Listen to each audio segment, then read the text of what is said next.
When the man saw his new wife's dark, coarse chest hair, he couldn't believe his eyes. He picked up the oil lamp on the table, held it closer, and after a thorough look, realized it was all real. In the warm glow of the lamp, even the stubble on her chin stood out clearly. He reached out, trying to wipe it away with some saliva, but the hair on her cheeks didn't budge. Only then did he understand he had been deceived in this marriage. Every day, Rosalie had to shave like a man, covering her face in soap and scraping away every trace of hair just to appear normal and blend in with society. She'd kept this secret her entire life until she met Abel. Rosalie's father saw that Abel was drowning in debt, so he offered a dowry of 15,000 francs to marry off his daughter, eager to pay off his creditors. Abel agreed without hesitation. The first time Abel met Rosalie, he was actually a bit excited. After all, he was in his 40s, no longer young, and due to an old war injury, he couldn't do heavy labor. He made a modest living running a small cafe in his hometown. As soon as he got the dowry, Abel used it to clear his debts. The very next day, accompanied by her father, Rosalie married Abel in a simple ceremony. To the outside world, they looked like a perfect couple, drawing envy from many. But as soon as the wedding ended, Rosalie's father announced he was leaving. Rosalie ran after him, begging him to stay a few more days, but her father simply said, "This is a woman's fate," and walked away. Left behind, Rosalie stood alone, nervous and afraid. That night, when Abel saw Rosalie's chest hair, he finally realized the truth. He'd been tricked. He couldn't handle it. He left her behind and spent the night alone in the cafe. The next day, Rosalie found Abel, who was still in shock, and tried to explain. She told him she had tried everything as a child to fix her condition, but nothing ever worked. Her father used to hide her away, afraid others would find out she had hair all over her body. But Abel didn't buy it. He felt betrayed. He called them both liars and told Rosalie to leave. At that moment, some friends dropped by. Rosalie, as the lady of the house, politely got up to greet them. Her calm, graceful manners impressed the guests, but even that wasn't enough to change Abel's mind. That evening, Rosalie came to the cafe and said she was the one who should be sleeping there. Despite her efforts to show care and concern, Abel kept busy with his chores, saying nothing. Bored, Rosalie reached for a nearby book, but Abel snatched it away. All he wanted was a real woman, something simple. Rosalie felt deeply hurt and humiliated. Later, under the weight of everyone's stares, she walked alone into the wilderness. That night, she didn't come home. She spent the night outside, by herself. Meanwhile, Abel went into her room and opened her book. Inside, he saw pictures and stories about women with excessive body hair. Only then did he realize Rosalie wasn't the only one like this. The next day, a friend showed up, holding Rosalie's handkerchief. He'd found it near a bridge, among the ruins. Abel rushed there, finding Rosalie looking worn and exhausted. With nowhere else to go, she reluctantly followed him home. That night, Rosalie reached for her razor again, an old habit she couldn't break. She knew this painful condition would stay with her for life. Later, she caught a glimpse of Abel paying back his debts, finally realizing he'd been under immense pressure. One day, while chatting with customers, Rosalie noticed a newspaper story. It featured a bearded lady performing at the market. Each ticket sold for 4 francs. The story attracted huge crowds, people curious to see this unusual performer. Meanwhile, Abel's cafe had barely any customers, and the debt still hung over their heads. So Rosalie made a decision. During a casual conversation, she brought up the article and made a bold bet with 2 men. She said she could grow a beard, just like the woman in the paper. Abel overheard the bet and was furious. He dragged her outside, demanding to know why she would do such a thing. Rosalie explained she was only trying to help, business was bad, and she just wanted to earn more money for them. Abel had no words. He couldn't stop her, not with all the debt on his back. But still, he refused to share a bed with her. Instead, he went to the red light district to vent his frustrations, avoiding Rosalie at all costs. Gossip about their rocky relationship soon spread across the small town. Abel feared that if people discovered Rosalie's secret, she'd become a laughingstock. A month flew by. People who had heard about the bet started showing up at the cafe. When they saw Rosalie's full beard, even Abel was stunned. He begged her to stop, but she insisted on facing the crowd. As she stepped outside, the room went quiet. The 2 men who had made the bet were shocked. They couldn't believe it was real. One of them stepped forward, touched the beard, and praised her beauty. He meant it. It was the first time in Rosalie's life someone had genuinely complimented her. Even the curious women standing outside were invited in. They didn't mock or ridicule, just showed a bit of curiosity. Things hadn't gone the way Abel feared. The woman he had once resented didn't become a joke, she became something more. After that day, Rosalie began to accept herself. She stopped shaving. With her confidence and business sense, the cafe became a local sensation. She helped Abel pay off all his debts and even suggested renovating the place. But Abel was still uneasy. He said, "The customers only come here because they're curious about your beard." Sensing his anxiety,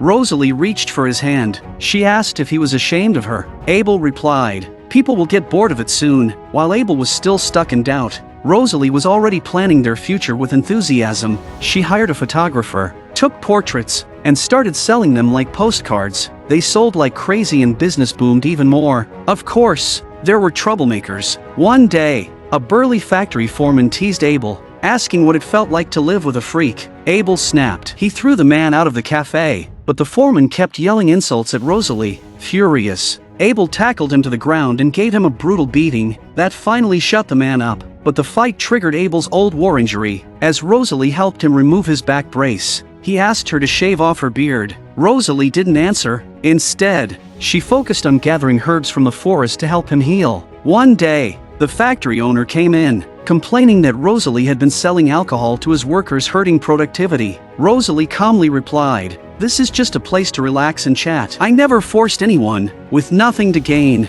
the factory boss stormed out. The crowd admired her grace and strength. With her sharp instincts, Rosalie turned her portraits into postcards, bringing in even more income. The photographer admired her too. He encouraged her to explore the world beyond the cafe. Rosalie could tell his assistant had feelings for her, but she knew she was already married. She kept those thoughts to herself. Meanwhile, Abel began to care for her again. He'd sneak into the room at night, gently stroking her while she slept. But the moment she stirred, he quickly backed away. Still, deep down, he knew he wasn't ready to fully accept her. That day, Rosalie spent time chatting with a neighbor by the river. She didn't go to the cafe at all. When she returned home in the evening, Abel asked where she had been, but instead of answering directly, Rosalie gave him a clear signal she wanted to become a real wife to him. Yet no matter how hard she tried, Abel always backed off at the very last moment. Rosalie's eyes were filled with disappointment at her husband's attitude. That same day, a woman from the brothel someone Abel used to see came looking for him.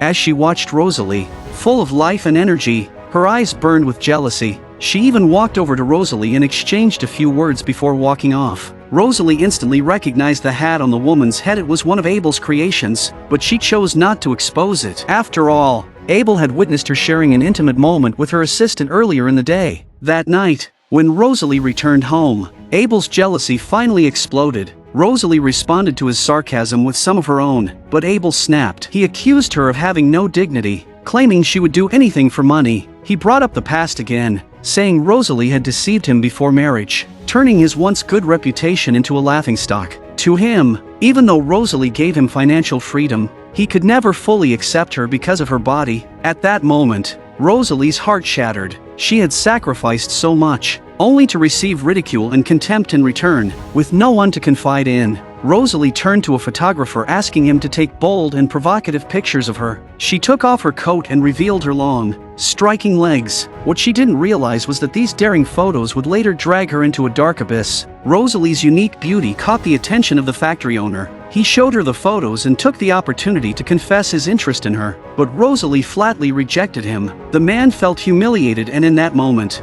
a seed of revenge began to grow in his heart. As he left, Abel saw everything from a distance. That same night, the town's mill caught fire, destroying much of the stored grain, because Rosalie had been drinking with the girl who worked at the mill. The townspeople started blaming her too. Under the influence of gossip and rumors, even the priest began to believe Rosalie was the cause of all this misfortune. He described her as a menace, turning her into a complete outcast. Someone even smashed the cafe's windows with rocks, posting one of her photos on the door with the words "closed for good." The townspeople gathered and surrounded Rosalie. A man stepped forward to publicly denounce her. Rosalie tried to defend herself, but another woman grabbed her arms and held her back. Abel, trying to help, was also pinned to the ground by a group of men. Then, the woman took out a pair of scissors and slashed Rosalie's forehead. Just as the situation spiraled out of control, the factory owner appeared. He stopped the chaos, but both Rosalie and Abel knew he was the one pulling the strings behind the scenes.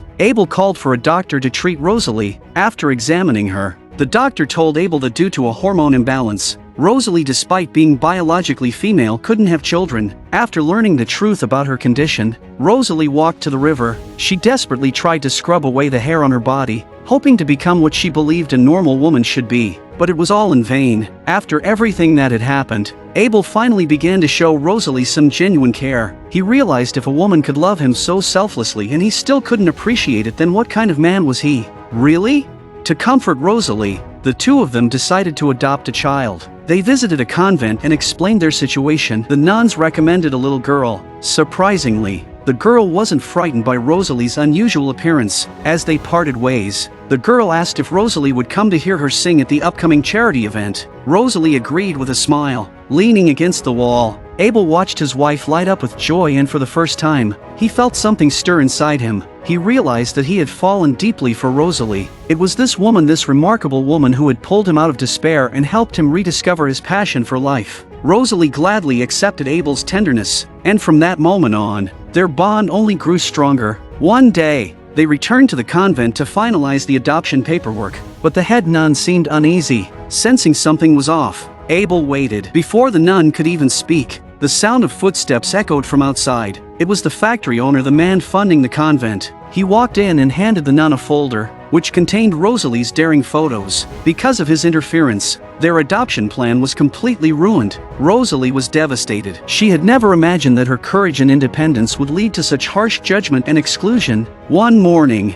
Rosalie carefully cleaned herself up and put on her wedding dress. She walked to the church, where the charity gala was taking place. She sat down right across from the factory owner, but she wasn't there for him. She was there because she had promised the little girl she'd come to hear her sing. When she looked at the girl on stage, Rosalie's eyes welled up with tears of warmth and sadness. If it hadn't been for someone interfering, they would already be a family. After the performance, Rosalie quietly left the church. As she stepped outside, Abel, who had been searching for her, arrived just in time. Rosalie looked at him one last time and suddenly collapsed to the ground. When Abel noticed the marks on her wrist, he finally understood Rosalie had lost all hope for the world. He rushed her home. A nun helped bandage her wounds and shaved her face clean. Though the world rejected her defiance, Rosalie still refused to give in. But when she woke up, she overheard a conversation between her father and Abel. Her father had come to take her away. Leaving this place, this cruel, judgmental place, was probably best for both Rosalie and Abel.